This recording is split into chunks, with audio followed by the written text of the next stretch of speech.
College football is 3 weeks in, and already some of the biggest names in Devy have stumbled. Look, we got DJ Lagway throwing 5 picks to LSU's hands. We got Arch Manning with like this weird mechanical issue, right? It's all over the place. LaNorris Sellers, he's not quite living up to those Heisman whispers. Drew Allar, he's still stuck in that Penn State cage. And guys like Garrett Nussmeier, even Sam Leavitt, they're showing flashes, but they're leaving us with more questions than answers.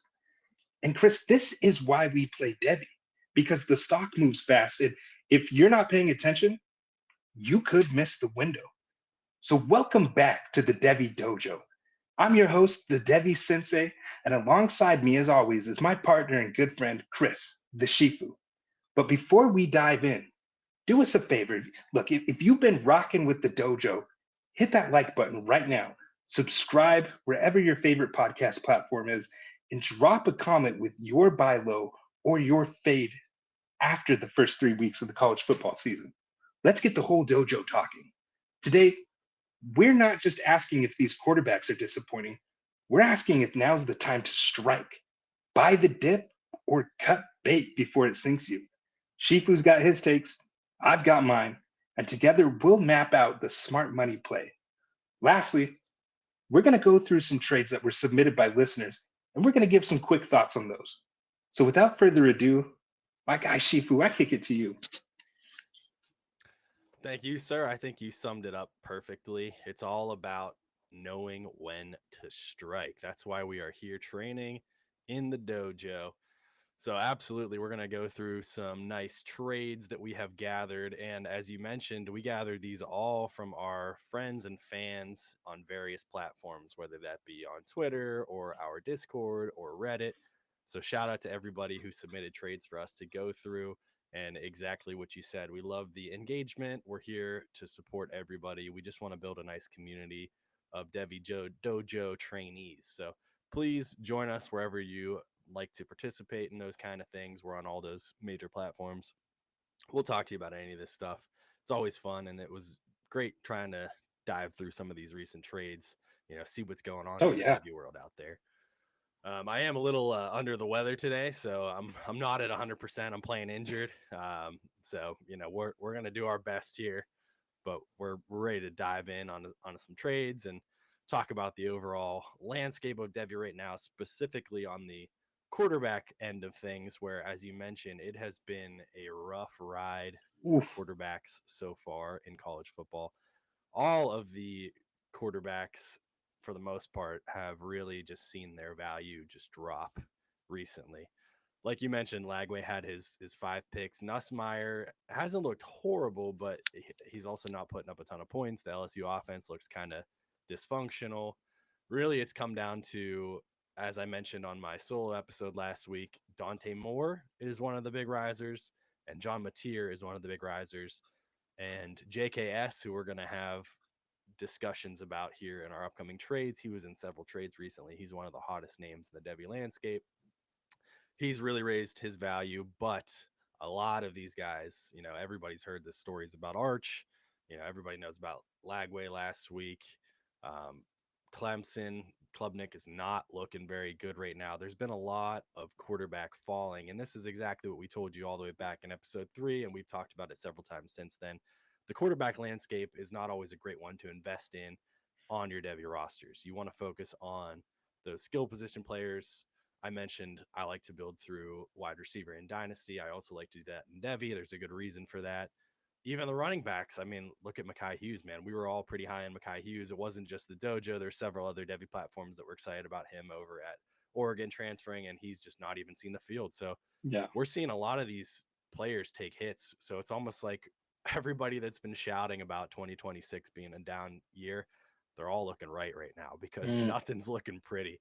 I am continuing to sell the heck out of my 2026 picks if I have any shot at competing this year in my dynasty teams because it's just looking ugly, man. So if you are rebuilding, now's the time to acquire 27s or acquire more 26 picks that you can eventually trade for 27 picks. Hmm. Because as we all know, next off season, everybody's going to be buzzing about the rookies. No matter what the landscape looks like right now in September, Everybody's going to be hyped in March about certain guys, and they're going to want to go get them. But you got to trust your training, man. You're here in the dojo right now in September. You're watching college football. You're tracking these players. Trust your gut. Whenever these guys are starting to get hyped in, the combine or whatever, just remember, if you're in a real rebuild, 26 might not be looking the best. We're seeing a lot of red flags out of a lot of these guys right now, and 26 is not a good class to invest in as it currently stands. So for all the reasons said above, 27 is definitely the year that we're looking forward to the most. And some of these guys might even have to stay. I mean, I hope Sellers still comes out. I think there's still some flashes from him, but he hasn't looked great either. So it's looking ugly out there, man. Yeah, it is. And I mean, you laid it out perfectly, Chris. It's not looking like what we anticipated, right? I went on and did an early mock for FFD, and I went out there and said the strength of this 2026 class was going to be the quarterbacks. And oof, man, it's looking rough out there. And one of the biggest quarterbacks out there, right? One of the high end profile guys we were looking towards for 2027 was one DJ Lagway. I want to start this conversation off with DJ Lagway, Chris, because you know how much I love DJ Lagway. He was a black belt for me in our early colored belt tiers, and to see him, Chris, throw 5 interceptions versus LSU, man, that was tough for me. I'm looking right here at my notes, Chris, and he had total of 6 interceptions on the season thrown from a clean pocket. Excuse me, 5 of his 6 total interceptions were thrown from a clean pocket. So what that suggests to me, Chris, is that he's not reading the field properly. He's not able to process it because they're not sending pressure, right? They're backing everybody up in coverage and asking him to diagnose and dice him up with his arm. And what he's doing, he's still showing the same problems that he had as a freshman, where he's looking at his first read and he's going to throw it into some coverage, make some boneheaded throws. You don't want to see that as a sophomore. You want to see that steady progression. And for a guy that really didn't throw all throughout spring or through fall camp, it is concerning. Now, you could argue that maybe that's what's contributing to this fall, right? Like football, you need to get in the football shape. So maybe that's it. But man, I don't know. Like you just already see on the horizon, Billy Napier is probably going to get fired as well. Is DJ Lagway even going to stay in Florida? Is he going to be one of those guys who transfers away now? These are questions that we're going to be asking ourselves as we go forward. Now, it is only 3 weeks in. There's still plenty of time to rebound, right? A guy with tools like that, they are able to put it together, because I think a lot of his issues can be fixed with reps. But it's hard. Once you start digging a hole like that, you start developing bad habits, it's really hard to recover from that. So my question for you, Chris, is, as a Devy asset, what are you doing with DJ Lagway right now? Are you panicking? Are you looking to sell? What are your thoughts? In a way, I'm lucky because I didn't, you were always higher on him than I was, and you're in a lot of my Devy leagues. So I was never willing to pay the premium price to get Lagway. So I'm sitting at a total of 0 shares. But hypothetically, if I had any of him, I would probably be floating him out there, especially if I'm in a competing position. See if anybody's still kind of high on him and wants to take a shot. If you can get any assets, it seems like because of my strategy of building around wide receivers, a lot of my teams need some running backs. So if I could get a decent running back out of DJ Lagway right now, I'm doing that all the time. For me, he was just a little bit too raw, and he's kind of showing that. And that was great context about the clean pockets, because it's tough to be a quarterback, man, especially in the SEC. So the tools are all there. We see the fascinating arm, the elite rushing talent. It's all there for him. It's just he's not putting it all together, and that's not really a knock on him, because it's difficult to do those kind of things in the SEC, especially against LSU's defense. So at least he's not throwing 5 picks against Old Dominion or something, but it's still not a good look, and it's tough because we can't really anticipate him overcoming that in a short period of time. So it might be a bumpy road for him throughout the rest of the season, which to me indicates that his stock might continue to fall. Yeah. So now's a perfect time to jump ship. And then if you're still a believer in the offseason, it might be a little bit cheaper to reacquire him. I completely agree with everything you said. And look, maybe he didn't throw the 5 picks versus lower level competition, but I mean, against USF, which, no knock against USF, they're a really good program, right? Beat Boise State right off the rip. They're a really good team. But Lagway, like, you expect him to go in there and play. And maybe they were looking ahead to LSU the next week, but he didn't have a very good game against USF. He had 1 touchdown and 1 interception for 222 yards, 69% completion percentage. So nothing crazy, right? Looking at PFF data too, he's had 4 big throws on the season so far up to this date with 7 turnover worthy plays. So anytime you have that imbalance, that ratio between your big time throws and your turnover worthy plays, it suggests that it's a developmental red flag, right? He's just out there throwing things, and you don't like to see that. So for me, he's a sell right now because he is still that 5-star guy, and that I always say, like, these recruiting pedigrees for these guys are one hell of a drug. You can always find somebody in your league who's going to take a chance on him. He's a big enough name that if you could sell it to your league mates, look, he's going to bounce back, man. That's how Well, I you would just play it. sold him today, right? I think I we have did. that on our trades upcoming here, so we'll talk about that a little bit Yeah, we more. But did. I yeah, was I mean, pretty there's happy with that still one. so much talent there that people are still going to be interested if they have that faith in him long term. And I totally understand why you might want to be buying him if you're in that position. It's a good time to just explore, put his name on the block and see what's out there, because you might like what you get offered back, as happened to you today. Even though you're one of the biggest Lagway believers on earth, you got 2 guys. It must have been somebody who listens to us, because they came with the right offer for you. They So did, man. we'll They dive came into with the that here right in a little people. bit. Yeah. They came with the right people, man. And before we move on, I do just want to say, games like this with Lagway, I found that they don't truly lower the price at this stage, right? But it does actually open up the window. If you had come to me with that offer 2 weeks ago, I would have said, hell no. I believe in Lagway. I believe in the trajectory. But now, after this new data, I'm like, you know what? Maybe I do want to move on from him. I have a lot of shares. Let's start diversifying and things like that. So I don't know if it necessarily lowers the price, but it does actually open a legitimate sell window. But Right. speaking of hyped up quarterbacks, Chris, we got this guy with the last name Manning out there, right? It was supposed to be he has the Manning mind, the mechanics, an athletic type of quarterback, Konami code potential out there. And man, on this season, it has not looked good. 85 attempts, only 47 completions. That's good for a 55% completion percentage, 579 yards, 6 touchdowns to 3 interceptions. So, I mean, look, his PFF passing grade dropped to 47 versus UTEP. Not just bad, Chris. That's concerning against what should have been a cupcake opponent. And the most concerning part for me is his mechanics just visibly broken. This inconsistent footwork in the pocket. I don't know what the hell he's doing with his release on his arms. It looks like he's rushing throws at times. But when you have a guy on basic in breaking routes, little crossers, and you're throwing it in the dirt, and your last name's Manning, and they told me you were supposed to be a Heisman guy, like ready to come in, I'm going, what's going on here? Again, I'm going to ask you, what are you doing with Manning? I think you have a share of him at least, right? Yeah, and I think this is the kind of the opposite. So this is where I want to advocate for not overreacting too much from a small sample size, because I'm kind of in a buying position right now for Arch, because so many people are souring on him because he is such a big name. And it goes back to what I've talked about before with Drew Allar. There's going to be people in the NFL level that are going to like these kind of quarterbacks. And because of his name, he's going to get a shot at the NFL level. We already expected him to come back to Texas next year. So he's going to be a longer term 2027 asset anyway. And if people are panicking, now might be a good time to buy, because you might be able to get him a little bit cheaper. And he's a name that I'd happily hitch my wagon to for a lower cost, because I think that there's no way he doesn't try to do some development in the offseason. I don't know what's going on right now, but he looks like a completely different quarterback from the games he started last year. Right. And it's scary.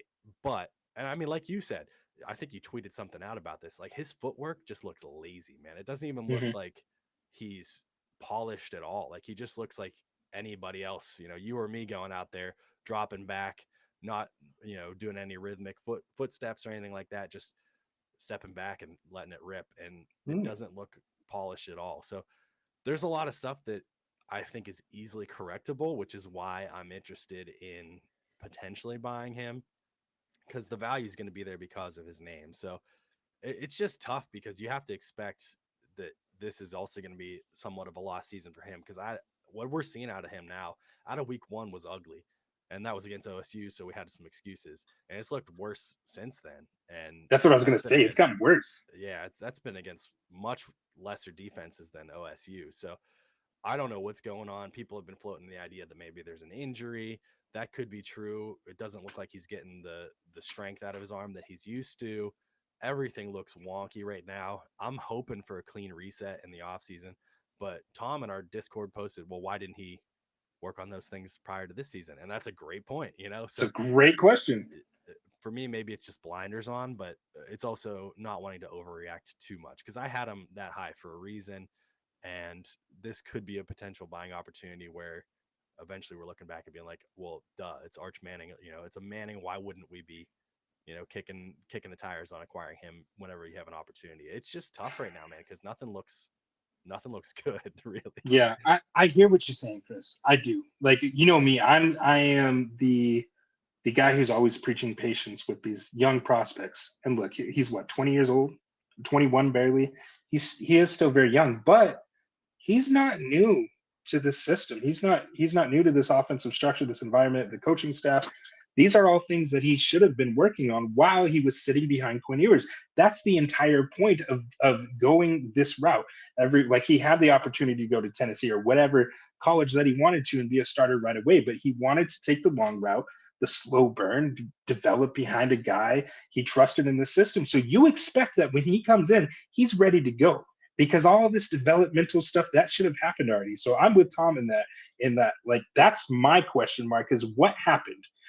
As there's rumors that he had a quarterback coach this offseason go over mechanics and stuff like that. And if that's the case, you need to fire that man immediately, because I'm no quarterback at all, but I can tell that your mechanics and your footwork in the pocket are wonky, that they're off. There's no movement at all. He's flat footed.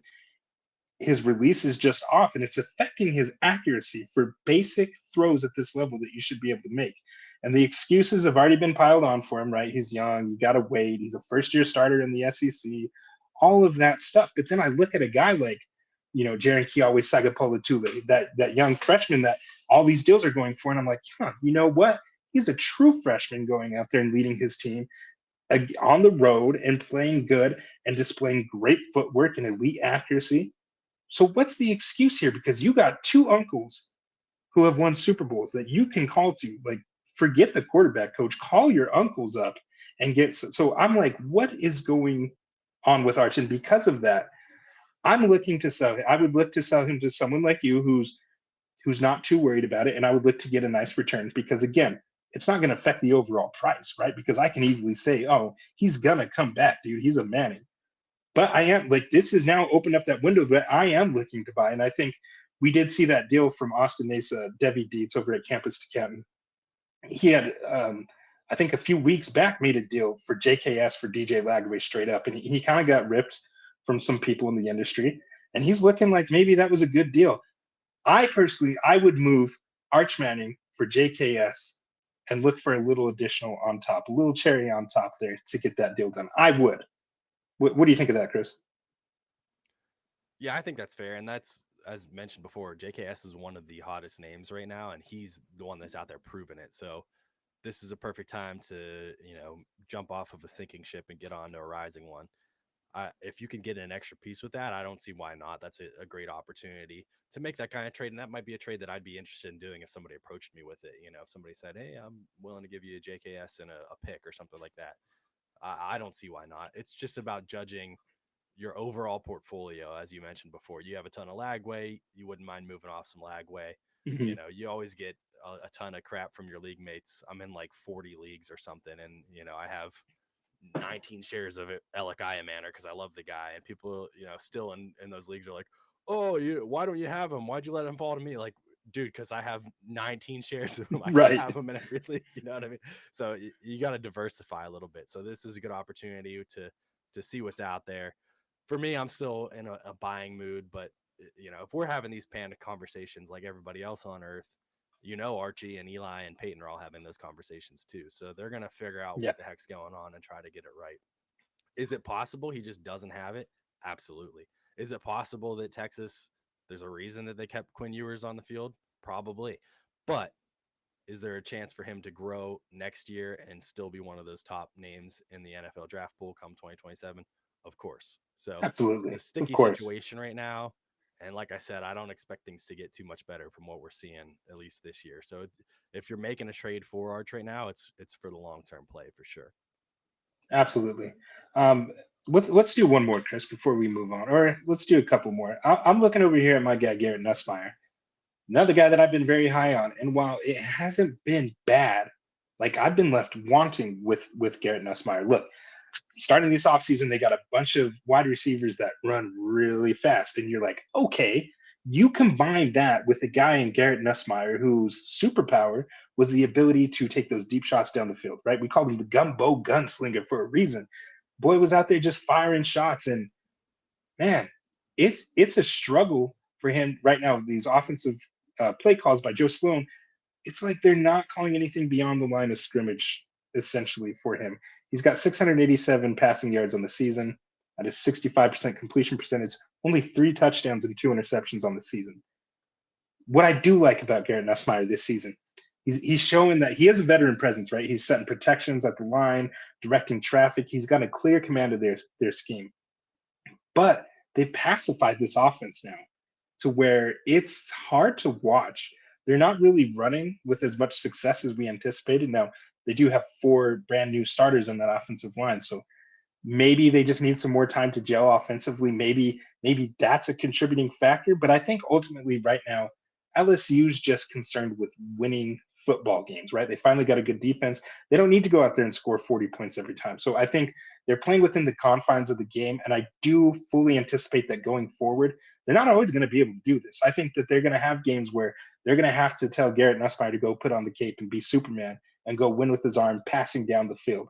So with Garrett Nussmeier, me personally, I'm not too worried. Has it been everything that I wanted to see? No, but I understand how they're playing as a team, and I have seen Garrett Nussmeier actually still make really good throws. Week 1 versus Clemson, he had a big time throw. What I'm going to chart as a big time throw to Barry and Brown, over the top along the sidelines deep for a touchdown. Dropped it right in a shoebox. Boom. For whatever reason, they called it back. I'm still counting that as a big time throw, but they need more of that, more shots down the field for Garrett Nussmeier. So, what say you about Mr. Garrett Nussmeier, Chris? Are you panicked about him at all? Because he's a big name for 2026. Certainly not panicked. I thought that the Brian Kelly meltdown to the first question a reporter asked him about the offense, it was hilarious. He went Um, off. just absolutely lost it. And the reality is that the offense does need to be doing more because the defense scored points in that game too, and they barely won. What was it, 20-10? And Mhm. the overall questions, we talked about them needing to rush more prior to the season, and now they have Caden Durham there. They have Harlem Berry. They got a nice RB room. You're talking about the offensive line, and of course, those things sometimes take some time to gel.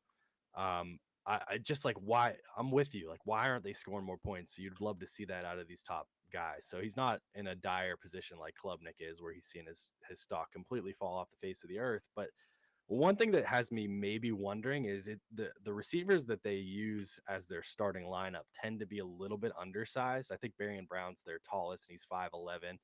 Aaron Anderson's 5'8".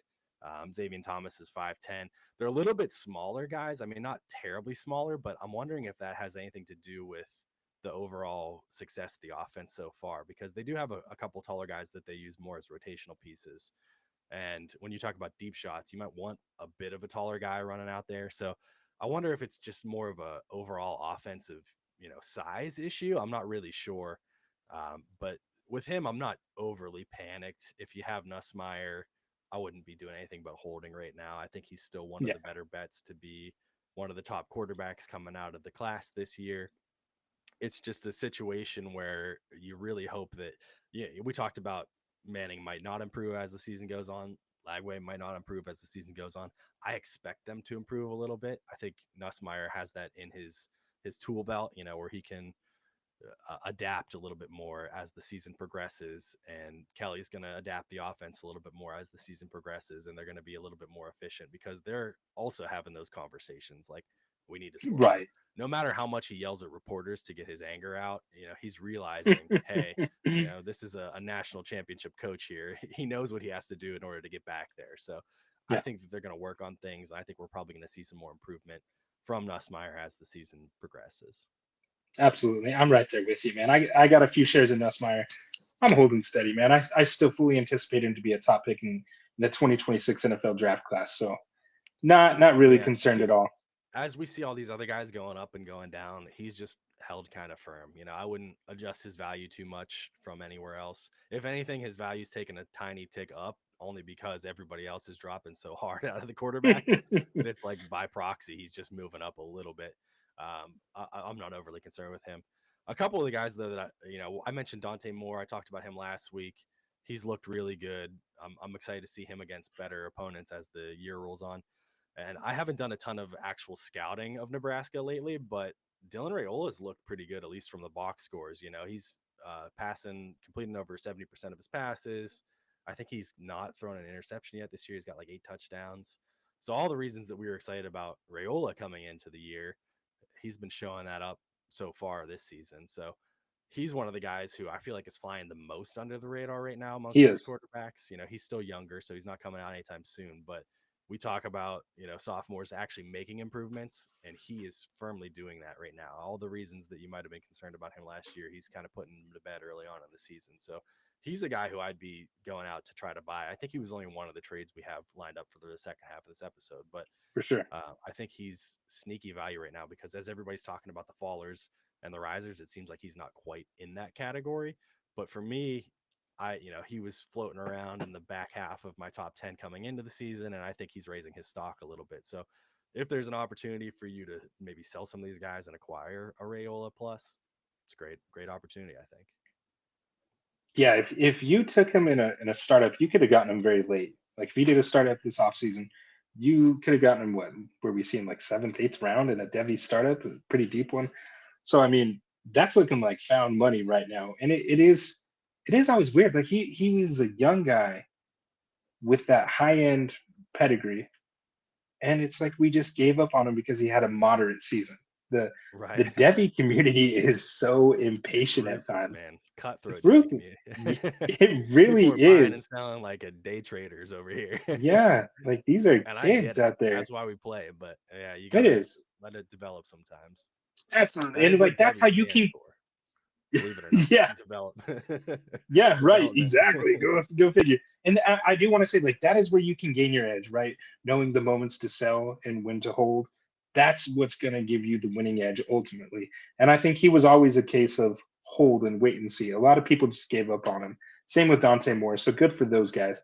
A guy that really wasn't heralded by the services, though, came in as a 3-star, Mr. LaNorris Sellers. Down the stretch last season, we know LaNorris Sellers was the best quarterback in the country, hands down. Obviously, entering this season, we had the Heisman whispers talking about being the first overall pick in 2026. And that has, through 3 games in the season, resulted in 64 completion percentage, 431 yards for 2 touchdowns and 1 interception. Not good, Chris. And there's a lot of context behind that, right? I don't think he has the best offensive weaponry, but still, quarterbacks, I say it all the time, they're held to a high standard. And when you have those expectations going in, it's not going to look good. Now, I do want to say he only played like 7 snaps or something crazy in this last game versus Vanderbilt. There's a targeting call. He left with a concussion, so he hasn't played a full 3 games yet. I think obviously his stats would have looked a little better, but what I'm seeing right now is an ugly pressure to sack ratio. He's sitting at 36.8% on the year. That's higher than guys like Lagway or Arch. I think it shows his habit of playing hero ball. We've seen that before. We've seen him make magic, but he's standing in the pocket and he's just holding it for too long. He's got to learn to throw with more anticipation, throw to the spots. He's got to trust these wide receivers. Nick Harbor, he's developed a little bit, but he's still far from what you want to see as your top end wide receivers. So I have a little bit of concern just from that. Like, narrative does matter in the community. If he's not putting up these huge stat lines right week to week, that is going to affect his value, right? His artificial value from a community sense. And so I am slightly concerned, but I think that he pulls it together. I believe in the team. I believe in Shane Beamer. So for me, if anybody's panicking, I think he's a buy because I just look at the Konami code potential. He's a cheat code with his legs, right? He has a career rushing average of 5.8 yards per average with 13 13 touchdowns, 13 rushing touchdowns through 1.5 seasons right now. So I think he's always going to give you that insulation and the nice floor from a dynasty asset perspective. So just from that, I'm in, and I believe in him as a thrower. I know some people in our Discord. We had a lot of good conversations going today. They talked about him not being the best thrower. I completely disagree with that. From what I see, this guy has a cannon. He has great mechanics in the pocket too. He's a very underrated passer. I think he just doesn't have the best weapons straight up, and I think his offensive line lets him down, and he has to go out there and play hero ball. Yeah, I would tend to agree with that. I've talked about his intangibles. He's a leader in the locker room. He's a guy who's always working to improve. The biggest concern for me would be, we know that the upside's there with his rushing, but he hasn't done a ton yet on the ground this season. And when you're in a position where you don't have the best weapons to throw to, you'd like to see them design more runs for him. You'd like to see him, take off a little bit more on his own and RPOs and things. And that just really hasn't happened a ton yet this season. So I want to see more out of his legs before I, get too hyped about him. He's taken a tiny value hit for me, but he was my QB2 coming into the year. And I kind of maintain that. I think that all the tools are there. And I think because of the scenario where he wanted to stay there, he got offered a lot of money to go to other schools. And he said, I'm here, I'm in it for the long haul. This is where I want to be. And that's, for better or worse. And right now it might be for worse because, as you mentioned, outside of Nick Harbor, there's not a whole lot going on in that offense. And Nick's more of like a glorified deep threat than anything else, right? So it's a tough position for him to be in. Hopefully he can pick up some of his production to try to raise his overall draft stock. But, in a world where somebody took Anthony Richardson with a top 5 pick, there's going to be a spot for him on an NFL roster, this time next year if he decides to come out. So I'm not overly concerned with him. He's got exactly what you want. I mean, look at all of it's early on in the NFL season. We've only been through 2 weeks, but we're seeing guys like Daniel Jones and Justin Fields for one game before he got concussed. Absolutely raise their value on a, more than just streamers where you feel like you can plug them in as your quarterback for the rest of the season because they have that rushing floor. So if there's any opportunity for him, I mean, look at Anthony Richardson himself. The guy can't complete any passes, but he was phenomenal for your fantasy team when he's on the field. So when you're looking at his actual passing ability, it was about him being able to stay on the field, which obviously has now not come to fruition. But while he was in your lineups, you were happy with him. He's putting up 20 points a game. If you can get this kind of talent, that big-bodied rusher as your quarterback at the NFL, you're going to be very happy with yourself. So I wouldn't be doing any panicking with LaNorris right now. As I mentioned, all the quarterbacks are tanking their value for the most part. So if people are willing to sell him right now, definitely go buy him. Yeah, like you laid it all out, man. We've seen this build. We've seen the NFL draft these guys because they fall in love with tools. NFL scouts love tools. A lot of scouts will tell you, there's a divide. There's scouts that look at production and they say, hey, look, I want to take players that were actually good at playing football. And there's others that say, hey, look, I can give these guys to my coaches and they can develop that. Josh Allen is a great example. Now, he's like the high-end example, of course. But Josh Allen was a guy who couldn't hit anything. He was one of the worst passers I've ever personally seen in college, playing at Wyoming there. And then look at what he's developed into. And now you have quarterback one from the past, 5-6 seasons going on now, or whatever it is. Like that's the fantasy gold that I'm always going to be. I will always chase that upside 100%. So not worried about LaNorris. I think a lot of the knocks on him are exaggerated. And I think over the course of time, it's going to correct itself. I have a theory out there, and I want to run it by you. I have a theory for why we're seeing such low-end offensive production around the country at this point. And I say it's the pacification of the spring game, right? We are so worried with all the transfer portals and all the spring portal windows, all those things opening up. Teams want to play. They want to protect their assets. They want to protect their team. They don't want to put them on display for other teams to poach them. So they just straight up don't have spring games for a lot of these programs, right? There's not as much actual physical football contact going on in fall camp either. And Chris, you and I both know playing football, you just have to get in football shape. You have to get used to being hit again, to go on and hit, because you got to flip a switch. Coming as a former player, like you have to flip a switch and go out there and go to war. You don't get that from sitting on the sidelines and going through half speed, doing film work. You don't get that. So even in the NFL, like these teams not playing in the preseason, you've seen across the league, for the most part, you have slow starts offensively. And I think that's a contributing factor to what we're seeing. So I fully anticipate, we'll see if I'm right here, but as we continue with the season, it's a much longer college football season now as well. I think we're going to start seeing these offenses uptick, and we're going to start seeing some of these guys rise or raise their value. Yeah, that's a great point. I was just having a similar conversation in my very non-physical line of work about public speaking. You know, a lot of people don't like to public speak, and even me, I do it all the time. And every once in a while, you get the jitters, but the more Yeah, you do it, the more it just kind of comes naturally, right? So you just gotta dive in, and then it's just gonna wear away. You know, you're gonna have emotional responses to things, whether it's public speaking or looking at a 6'5" linebacker breathing down your neck as you're about to catch a pass, and right. you could either be Brian Thomas Jr. and not want to get Ooh, hit, or you could, so the you shade. gotta adapt with a little bit there as the season progresses. You're gonna get more and more used to it. So I think that's a great point. I'm not overly concerned with LaNorris at this point. Hopefully, just seeing some more rushing out of him as the For season sure. progresses. Yeah, For sure. Well, we spent a long time talking about this, guys. Let's get into some of the user submitted trades, Chris. Let's see our first one, and absolutely. we'll just This start isn't talking about them. actually. This was one of the earlier trades. This was my trade. Hey, So this was not user submitted. This was Dojo approved. This was ooh, a startup we did this off season where I took Brian Robinson, expecting him to be like my RB3, and then he got traded to San Francisco, and somebody wanted him. I think he does have some value as probably the highest end handcuffed in the league right now because if Christian McCaffrey goes down, I expect him to get the majority of the carries there. It does seem like that too. He's the only one getting any more touches in that backfield. And that's exactly what the other manager wanted. He's like, I need this guy on my team. I think he had Christian McCaffrey. He's like, want the direct backup. So I traded him for Eugene Wilson. At the time, they were ranked pretty similarly on Devy Royale's combined rankings. So, and that was before the trade had happened. So I think you would naturally bump Brian Robinson down a little bit more, after the trade because he's not going to put up any points on your team unless there's an injury. So I felt pretty happy about this just to recoup some value. My team wasn't like a super contender. I built it kind of half in, half out. The Devy startup, I'm ooh. like, I want to get some Devy players, but I also want to try to compete, which is why you end up with Brian Robinson as a somewhat major contributor on your team. And then here we are. So I flipped him pretty quick for Eugene Wilson. I think that was a good trade at the time, late August. I'm happy with it.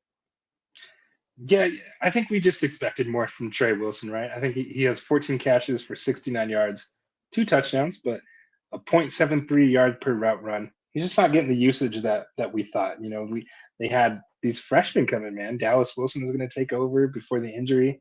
Now you got Vernell Brown, the third out there taking all the touches, and then of course you got Lagway struggling. So it's all compounded and created not a very good environment that's conducive for offensive production there. Right. So Yeah. very mid trade, but I get the thought process behind it. And Low look, level trade to start us out before we dive into some bigger there we bones. go. Next up, we have Josh Hoover for Jaden Mm. Greathouse and a Devy fifth. And this was from our friend Spencer of the Devy Planet. Shout out to those guys. Yeah, shout out to Spencer, man. He likes like this is his type of quarterback, right? Kind of these underrated guys that nobody's really talking about. And look, Jaden Greathouse and a Devy, I believe it's a combined fifth. I know it's like a deep rosters things, even IDP as well in there. So Yeah, a he's little got more. great deep rosters, IDP, all that fun stuff. So a fifth, that provides a little more value. At the time when he submitted it, like we were both really high on Great House coming out as a potential breakout. And how he ended the season, it just hasn't translated so far. I think right now on the season he has 4 targets for 2 catches and 41 yards. And look, I don't Great know House has what's a going on in Notre Dame, man. They're not using love the they're way I not. want them to. They're not really. It's just obviously they're 0-2 now and somehow still ranked, but Yeah. it's just been Somehow ugly. still But ranked. this is Quality opponents. That's you why. know, Like, as you mentioned, NFL talent evaluators are going to look at guys like Greathouse and find a spot for them either on the practice squad or late picks or something like that. So even if yeah. he doesn't have a great season of production, he'll probably still have some value. But I think this was a decent, even enough trade for me at the time. And look, I like Josh Hoover. I think it's a cheap deal for a quarterback who's showing real promising upside. I'd happily pay this price for a potential riser. I'm looking at his stats here. He's got a 76% completion percentage, 621 yards, for TCU there. 6 touchdowns to 1 interception, a 91 PFF passing grade on the season, 5 big time throws already in 3 games, 0 sacks taken on 11 defensive pressures, which is what I really Nice. like. Yeah. A That's nice awesome. 2.5 time to throw, so he's getting the ball out quick. So I like this as a steady riser for TCU. I didn't really get much opportunity to watch him. I've seen one TCU game, so I was somewhat familiar with him. He looks like a guy. Like I said, he's getting the ball out quickly. He's not taking sacks. Seems to process pretty well for the most part, from what I could see. So I like this price for a potential riser at this price. Right, we don't want to pay the premiums for quarterback and Devy because they're so volatile. But if you're able to take nice little stabs at guys like this, hey, I'm all Especially for on a it. guy you And believe in. Yeah, it's a pretty yeah, square deal. I think if you asked me at the time, I probably preferred the other side, but I get I would have too. both sides. Yeah. So I would have too, man. They're just not using Greathouse. He's got a 95% route participation, but only 2 catches and 4 targets. So they're just yeah. not throwing it to him. Oh well. Moving Yeah. on. This Oof. trade was getting a lot of buzz on our Twitter circles and in our discords, and it is heavily lopsided in my opinion. Yeah. This was CJ Baxter for Carnell Tate and RJ Harvey. And if you have listened to any dojo at all, you know that I'm very high on Tate. I would have happily taken Tate alone for CJ Baxter, but to get RJ Harvey included as well, that's a massive victory in my opinion. And this was our friends Tom Harvey, who's always featured. He and I were actually on the Devy Planet's Saturday morning show a couple weeks ago, and he's a regular contributor there. Um, he was the one who was very happy to acquire Baxter, and he's defended his position despite many people saying that there's a very clear winner in this trade. It's a flag plant type of trade, but I mean, in my opinion, it's a landslide, right? The Tate and Harvey side. I mean, I think we've said Carnell Tate appears to be the front runner for wide receiver 2 in the 2026 class. He's probably going to be a first round pick as well. So you combine that with an NFL asset already in RJ Harvey, who we know got good draft capital for a running back in the second round, and he's at a good offensive environment that's had a great track record for being conducive for fantasy success at the running back position. So got to be that by a landslide. I'm looking at Carnell Tate. He's already got 12 catches, 219 yards, 3 touchdowns. 90% of his snaps are coming from the outside. So you got Jeremiah Smith and Carnell Tate lined up there on the outside. 6 contested catches on the season, and he's come down with 5 of them. So 83% contested catch rate, which is incredible because I didn't know that he had that in his game. I really didn't. Yeah. I called him like a tall, savvy route runner. So to see him do that, and we saw in the first game of the season against Texas, he essentially made the play that won them the game, right? An underthrow by Julian Sayin. He came back to the ball, made a great double catch, and for the touchdown, it was an incredible showing by him. So I really like everything that I've seen, and of course, he got RJ Harvey. I'm looking there at CJ Baxter, 110 yards on the season, 0 touchdowns. He's coming back from the major injury right now. I like CJ Baxter coming back, but in this last game, he already has a hamstring injury, and he went out and didn't come back in the game. And it's Right. like, man, so Which has it's been our tough, worry with him is the injury history. And they're using a lot of right? Wisner probably because of that. So I think Absolutely. in a best case scenario, Baxter can elevate his value to roughly where RJ Harvey was going in rookie drafts this year. And that's an absolute 99th percentile, scenario for him. So shout out to our man Amir. He was the one who acquired Carnell and RJ, and I think that was a big win for him. Yeah, absolutely. Like I said, it's a flag plant type of trade for a guy, Tommy. I won't knock it because you have to make these trades sometimes. I don't necessarily agree with the process behind it. Giving up an NFL asset and a future first round for a running back it doesn't make sense to me from a Devy running back, process yeah. perspective. Yeah. Yeah. But yeah. That one was buzzing with everybody. Here's one. Arch Manning. We've just talked about both these quarterbacks. Arch Manning going for Nussmeier and Aaron Anderson, a nice little QB wide receiver duo there. And we've kind of dived in on values of both of these guys. This is a pretty square deal both ways around. This is probably the kind of deal that I would be looking to do if I was trying to buy Arch, as I mentioned.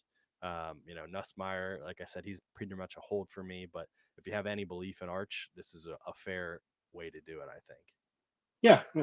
I agree. I really don't have too many thoughts on this. I think I would probably ask for a different asset on top of that, right? If I'm tearing down from Arch to Nussmeier, I think I'd want something a little better on top. But Yeah. I don't mind I it. like I like Anderson. I mean, he's definitely underrated. He's like I said, he's a smaller guy, but he's really fast. I think he ran a 10.7 100-meter in high school. He's a fast slot guy. So, with those Yeah, slot guys, they have a limited ceiling in NFL a lot of times, but that's not a bad throw in to switch from Arch to Nussmeier. no, not at all. I'm biased. I don't like those short Yeah. kings, right? I get it, man. This is a 1 for 3. Caden Durham for Nate Frazier, Fernando Mendoza, and Eugene Wilson the third. Cool. So we just talked about Trey Wilson right there, right? How do you feel about Fernando Mendoza as a Devy asset? I haven't liked what I've seen out of him, man. It Me either. wasn't looking pretty of the games I've seen so far this year. Um, you know, Transferring over, yeah, there was a little bit of hype. I saw some people ranking him pretty high in the Big Ten quarterbacks preseason, Yeah. but so far everything I've seen out of him has not been great. But ultimately, when you look at this trade, to me, it's mostly Durham for Frazier, and then Yep. some additional pieces. Right, that's the meat of the trade. I think I prefer the Durham side, but we haven't really seen anything out of the LSU rushing game too much so far. And Frazier, I Yeah. mean, betting on an RB from Georgia is always gonna be a good bet. So I think if you can get multiple pieces, try to, especially if you're doing some sort of like rebuild or whatever, you just want to reload your Devy roster. This is a decent deal to make.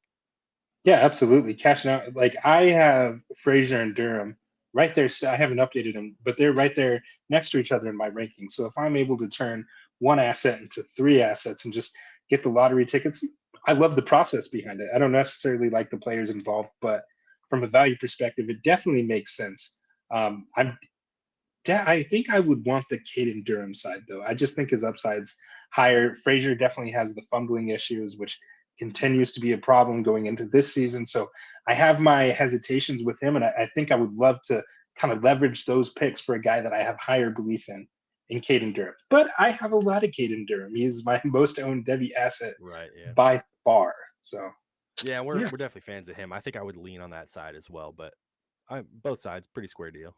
Take your pick for on sure. running backs and then a couple add-ins. Le'Veon Moss for a Devy sixth and a Devy ninth. Pretty simple deal. You're taking some later round Devy picks for Le'Veon Moss here. Moss has been pretty decent so far. Have you done a lot of scouting on him, Dustin? Uh, not a lot, but I was pretty high on Le'Veon Moss to start the year. Now, obviously, he was injured and whatnot, so I think he had a slow start to the year. But I was actually just texting Chev about him. Actually, that's why I was pulling out my phone. He was asking about him, and I was like, "Well, he hasn't been fully healthy, but he has a 3.9 yards per carry, yards after contact per attempt, That's 3.9. nice. Yeah. It's pretty nice on only 33 attempts. So he definitely has the juice. He's a good enough asset that for a Debbie sixth and a ninth, hell yeah, I'll pay that all day for Absolutely. the Yeah. upside on a guy. I just like AMU right now, Texas A&M. Fun. Their offense just looks good. All the pieces seem to be clicking right now, so I think that's a good pick. Chance to rise a little bit in value as the season progresses. Yeah, absolutely. You're just throwing some, a couple later picks there for a guy with good Yeah, upside. sure, Yeah, go for it. I'll take it. Why not? I'm Especially pretty if you sure have those are picks to spare. combined, right? I think those picks are I combined, sixth believe and so. ninth. I didn't have that written on my notes, so I just put it as Debbie six, but I think that's a combined sixth and ninth. Yeah, I still like it. That's Yeah, cheap, honestly. I think for what you're going to get yeah. back. This was a fun Ooh, one. Bo Jackson and a sixth round supplemental pick for Jordan Addison and a ninth round supplemental pick. I have never been the biggest Addison believer, but I've found myself getting more and more Addison the last few months because of the suspension and because of the overall belief in Minnesota's offense, which at this point has not really come to fruition. And they might be trying to just bench JJMC. I'm not really sure what's going on with McCarthy there, no, but I don't know that they're he rolling him out got on a hurt, Monday. man. That's strange. He But got hurt, man. Addison, Yeah. of course, is the proven asset here in this deal. So you're getting a little bit of a pick swap, slight upgrade in picks to switch from Addison to Jackson. Yeah, this is an interesting one for me. I like Bo Jackson, but do you really think he's going to be a first round pick in what 2028? That's like the high end upside for him versus a wide receiver who's already in the NFL. He has produced in the NFL, and he was a first round draft pick. For me, that's all Right. it boils down to. I'm getting a pick and the NFL asset And for his an value right now is unproven. roughly a dynasty first round pick. So yeah, it's a great way to translate that. I think Bo Jackson probably is right now even the best running back in Ohio State, and he's going to prove Agreed. that to us over the next few years. So this is a good flag plant. You know, you want to go get your guy before his value rises too much. And if you're in a position where you have a ton of receivers already on your roster and you're just like, I don't want this guy taking up a spot while I'm trying to pick up waivers the first couple of weeks, I get it. Yeah, that's a I good think point. I would always lean on the proven asset side in this kind of deal, but not terrible, you know, not too bad. I don't think in reality I would ever trade Jordan Addison for a freshman running back, but I can see the logic behind it. Yeah, it's going to be team dependent, right? How your team's constructed, and obviously we don't have that context. So just looking at it in a vacuum, you should always. This is just some good game strategy for you guys out there. You should always prioritize your NFL assets out there, right? These Devy assets are fun, and we all think that they're going to hit, but the sad reality is most of them aren't. So if you already Right. got a guy who's in the NFL, who's already proven, and is a good wide receiver too for your dynasty rosters. I'm going to prioritize that guy 10 out of 10 times. I believe in Bo Jackson. I do, but I'm not going to give a dynasty asset for him. Again, maybe like you said, if you have a bunch of wide receivers, Right. Yeah. you can use that to leverage. Cool. I get it. It's kind of situational dependent, but yeah, I think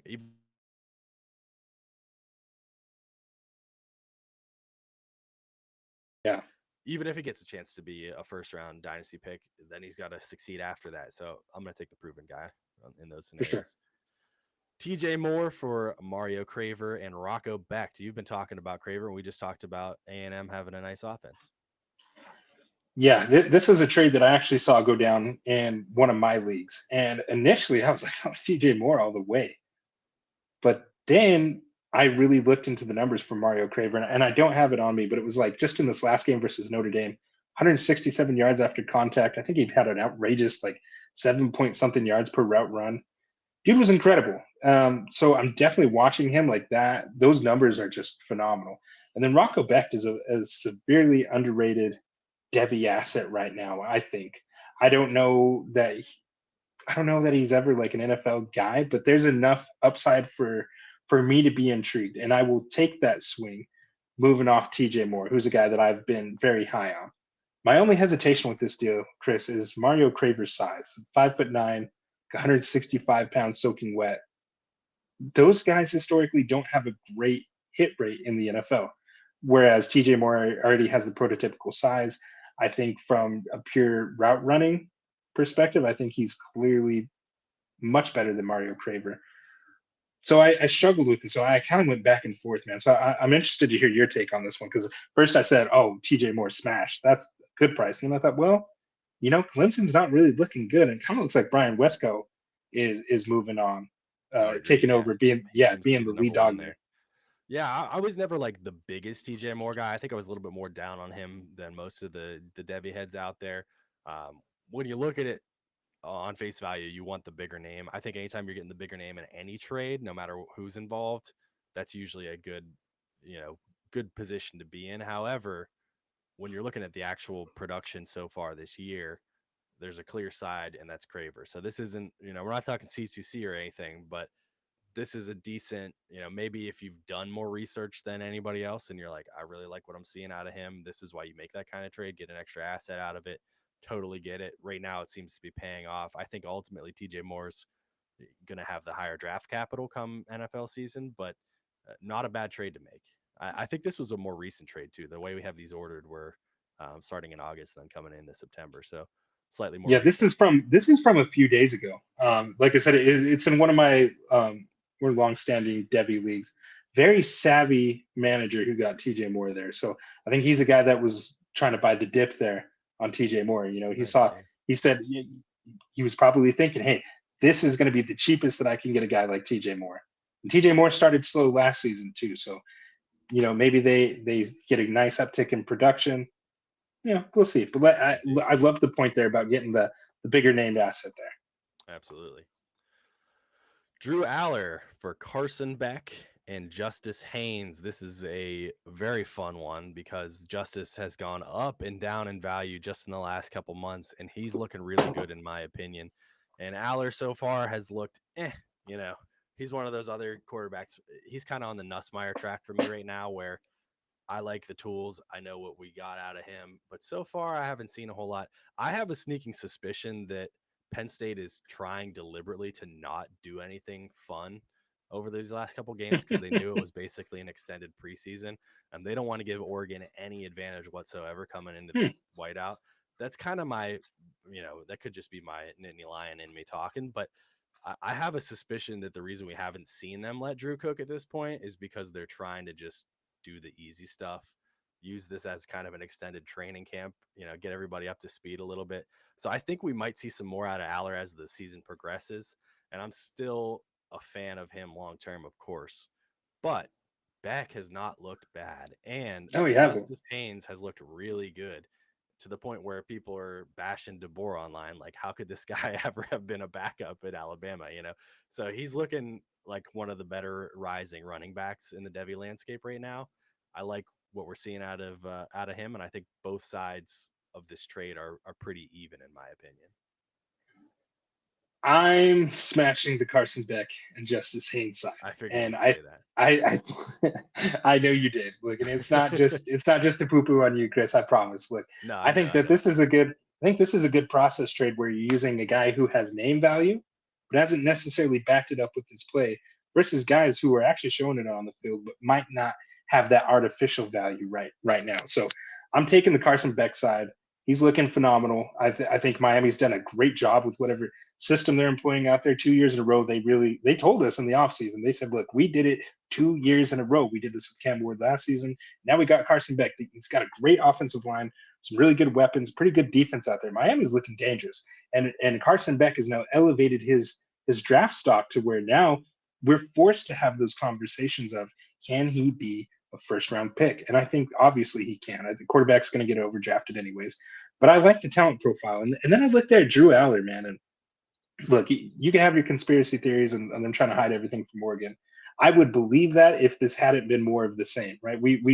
This has been my problem with Penn State and Drew Allar is that they just don't really release him. And to have, what is it, 626 yards on the season against Cupcakes, he's got one big time throw and two turnover worthy plays. 18.8% pressure to sack rate against these cupcake competitions. Massive red flag for me. I haven't actually watched the games, Chris, so I am just looking at the numbers, but it suggests to me that he's holding on to the ball still too long against these matchups, right? Against these lower level competition. So I am worried. I am worried about that. It's But probably we'll just see. me making excuses for my guys, but the offense hasn't. I mean, they've been starting slow in games. They ended up almost covering until the very last play against Villanova this week. It's just been it's been weird, man. They're using the heck out of Allen. Allen looks like the better running back now, which is a flip from where we came into the season with Singleton. Uh, I'm hitting the pause button on all the Penn State assets right now, which of course I have a ton of, and we're just letting the season progress. Not like I'd ever sell them, but Allar I think is still a good pick. But yeah, this is a great trade to get off of Allar if you're looking to jump ship. Completely agree. Arch Manning for JKS. We talked about this a little bit earlier. We talked about both these guys, and we got several more to get through, so we don't need to dive into this too much. But what are your thoughts on here? Who would you take straight up? Straight up, you know what? F it. I'm gonna go JKS. Straight up, give me him. There you go. The flag We'll has be been spicy planted. tonight. We'll be spicy tonight. I like it. And you talked about him specifically as a guy to target if you're trading Arch. Maybe getting a piece added. Seeing him go straight up. One's the fastest rising name in college football quarterbacks, and one's the fastest dropping name in college football quarterbacks. So take your pick, really, right? Yeah, I just like the accuracy, man. Like that's, I love that. And go check out at Empire Elite FF on Twitter, because maybe like a week or so ago, 2 weeks, you put out a nice little breakdown of JKS on there. Moving on, this is a very fun one. Jeremiah Smith and Jared Goff for Jamarr Chase. This is the spicy stuff. This is what we want to see. there have been various takes on where Jeremiah Smith is worth in, combined startups and things like that. It's tough for me to pick a side here because we know how good Jeremiah Smith looks and historically his production, and Jared Goff is like perennially the most underrated quarterback in fantasy. I think like he's just Hey, absolutely. he threw But 5 touchdowns this last Sunday, man. I think I'm still taking the Jamar Chase side. But I mean, I don't know when this trade happened. I think it was prior to Burrow going down. Can you blame anybody if on this day, middle of September, with Jake Browning for the next few months, they want to do this? Absolutely not.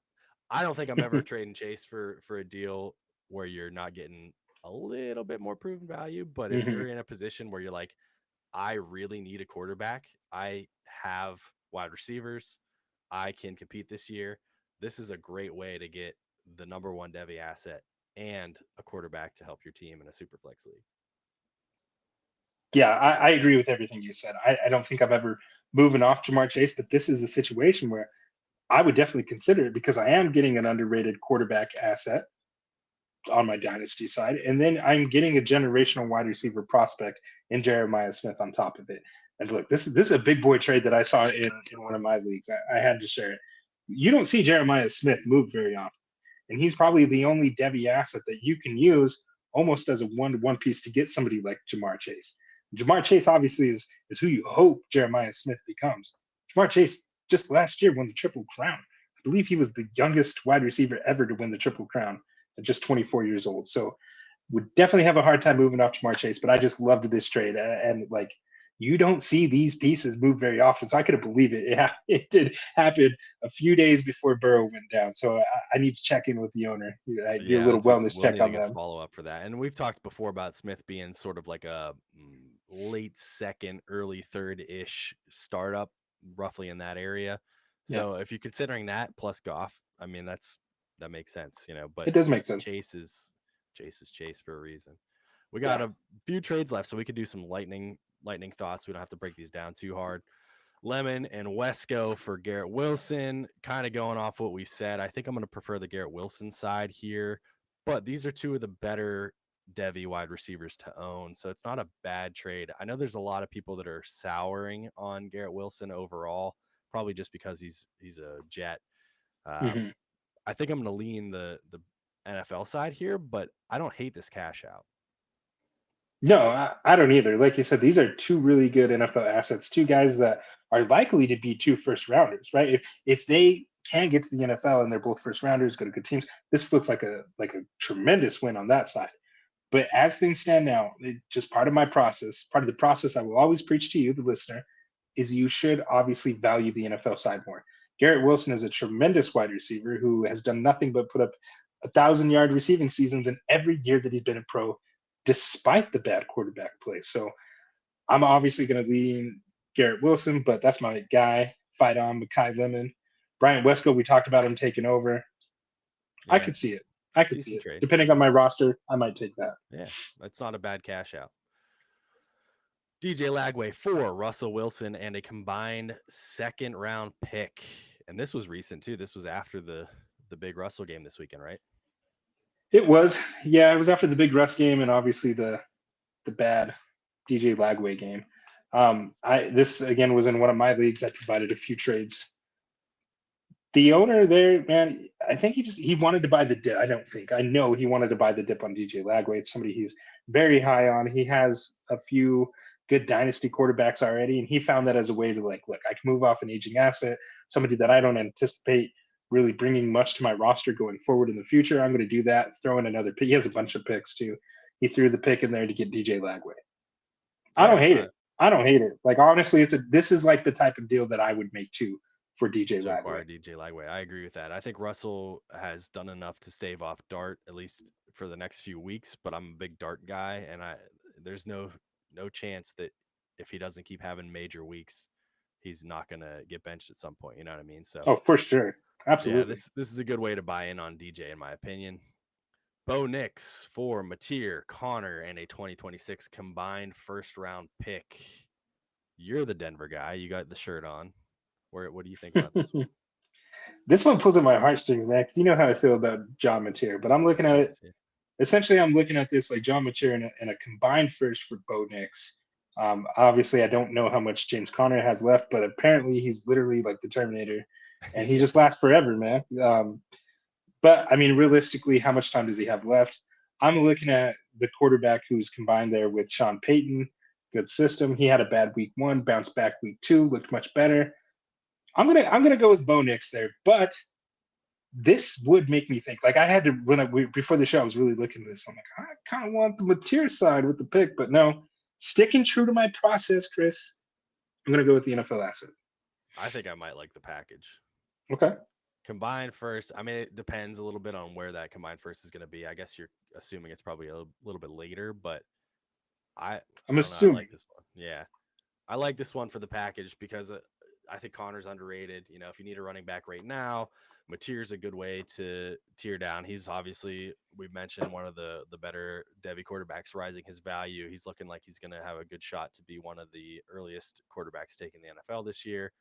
I kind of like this one, but you know, I was never a Bo lever, so it's like it's tough. There's a lot of differing opinions on Bo Nix. If this was a guy in that similar range, like a JJ McCarthy or something, I would be hammering the Mateer side. Oh yeah, for sure. Bo Nix with that rushing upside, though, it's harder, I think, to sell him. But I think I'm still leaning the package.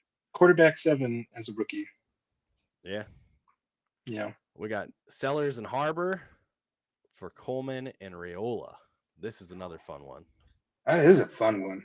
I don't think I looked at this one beforehand. It's interesting because I like Sellers a whole lot. There's reasons to like the other side. I think I'm leaning the Sellers side, but I'm also a Raiola guy, so I don't know. I think this is pretty even. It's very even. You know what? I'm going to go the Cam Coleman and Raiola side just because I think Raiola has already bounced back some of that value. I think he's obviously an NFL guy, potentially. I think if you like to gamble, you're taking the Seller side, and I do like to gamble. You do like to gamble. So I think this is a tough the one. highest upside there for Sellers, but Coleman, man, yeah, Coleman's a lot of fun. That's what makes me. That's what makes me lean that side, is having Coleman there, because Nick Harbor. I'm rooting for the guy, but at this point in time, I just don't see him being a true NFL wide receiver. With you there, yeah. So it's kind of just Sellers for the other two for me. I think I'm leaning Sellers side, but I like that value for sure. Ryan Williams for Jared Goff and Nick Singleton. Give me the Williams side. I just took him at 102 in our most recent mock. I'm still very high on him. He's still very young. He's, in my opinion, going to be one of the better wide receivers in the NFL in a few years.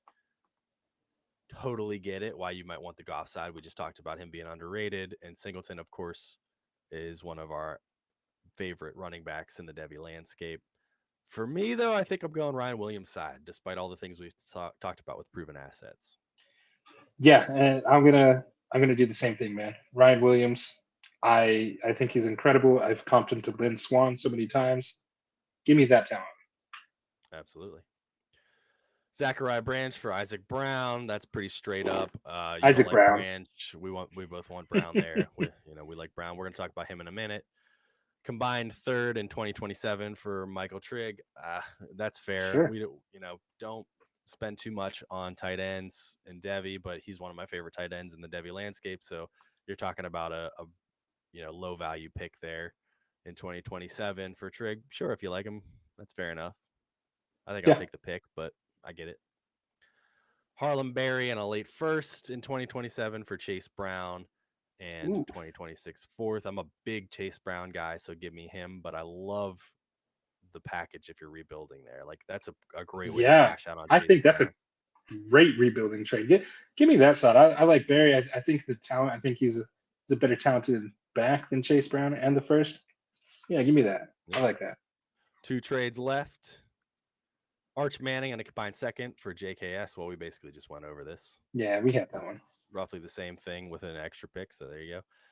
And this was the trade we've alluded to you making today. DJ Lagway for John Mateer and Isaac Brown. Somebody must have known who your guys were, and they came calling. They did, man. They literally called me like, "Hey, man, give me Lagway. I got Mateer and Isaac Brown for you." I said, "Sold." Didn't even think about it. I said that I'm Sebastian that. So thank you. Definitely knew my guys. He does not believe in them the way I do. So we'll see who's right. Absolutely. But I I mean, this loved is a this fun one. All three are your guys for sure. I'm gonna take, I think, the Brown side. I think I'm leaning with you there, but I get it. Yeah, that's a fun trade. This is gonna be a really good one to look back on in a few years. Yeah, it Be is. like, who won this one? So we got to bookmark this one and come back to it at some point. That's it for our trades, though. I know we went a little bit over today. We try to keep these at about an hour for you guys, but we wanted to get some real actionable trades that have gone on in the Devy landscape for you to get a little bit of value as you try to manage these waters and do some day trading, some week-to-week trading here in the Devy landscape. Absolutely, Chris. So thank you all for watching this episode. I want you now to drop a comment with what quarterback you're buying or fading right now. Let's keep this talk going, man. And if you've been rocking with the dojo, I got to say it again, hit the like button, subscribe to the pod, stay locked in. We're bringing you the scouting, we're bringing you the context and the strategies that you need to stay ahead of the curve. So until next time, keep watching the tape, keep tracking the market, and as always, trust your training. We are here. FantasySportsAdvice.com, offering the best fantasy sports social media platform. Why join endless Discord communities or the trolls of Reddit? Fantasy Sports Advice is a community designed to help you win with 24/7 support. Go to FantasySportsAdvice.com and become a pro member for unlimited access. Again, go to